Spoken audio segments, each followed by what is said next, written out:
I want you all to close your eyes and imagine 10,000 refugees at the borders of Trinidad and Tobago.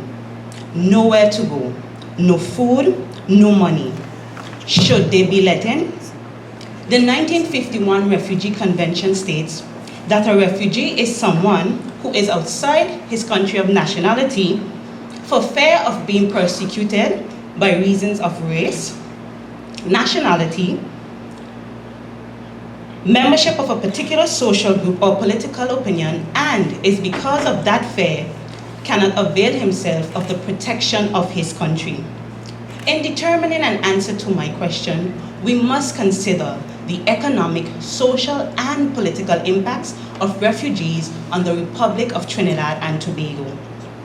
Refugees can impact the economy of Trinidad and Tobago. In 2014, the estimated population of this country was over 1 million persons. Therefore, an intake in refugees will mean an increase in population, which will lead to an increase in the demand for food and other local commodities. Therefore, this will lead to a hike in prices on Trinidad and Tobago's local market.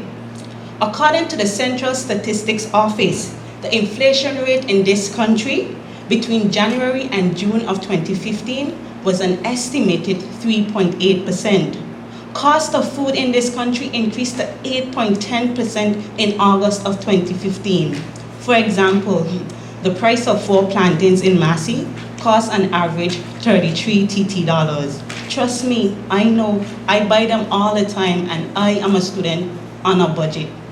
Therefore, can you imagine what will happen to those prices once Trinidad and Tobago opens its borders to refugees? However, the United Nations High Commissioner for Refugees, UNHCR, has said that refugees can bring their skills in areas such as enterprise culture, which can stimulate the local economy and offer innovative agricultural techniques unknown to the host country. Refugees can also have a social impact on Trinidad and Tobago society.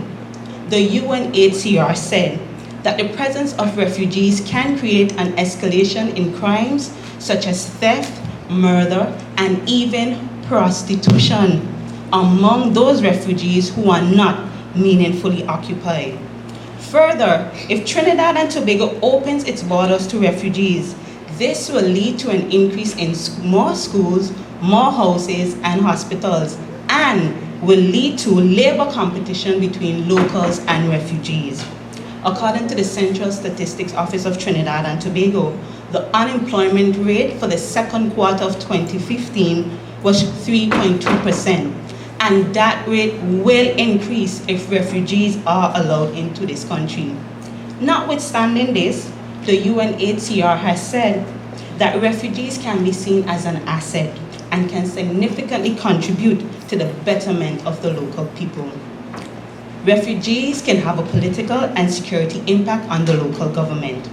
According to Jill Loescher, a professor at the Refugee Studies Center at the University of Oxford, he stated that too often refugees are seen as a matter of international charity organizations and not as political and social problems. In the article by Louis D. Zimbriri, where he examined the political impacts of refugees in Malawi, it was said that due to the escalation in violence at the border, there have been several incidents between the past 5 to 10 years resulting in Malawian casualties. Further, the consequences of these activities led to an increase in security, psychological torture to the Malawian people at the borders, and heavy cost in terms of police investigations and increased patrols.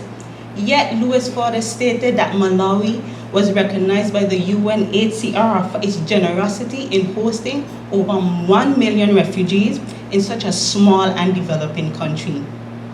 The society in Trinidad and Tobago, like many other Caribbean countries, have been spared from war and extreme violence such as suicide bombers and terrorist attacks on our people and our infrastructure. Our children can hop on a maxi and go to school without the fear of a suicide bomber on the bus. Therefore, if this country opens its borders to refugees from conflict-laden countries, are we also prepared for the possible outbreak in extreme violence that could potentially follow and cripple this developing republic?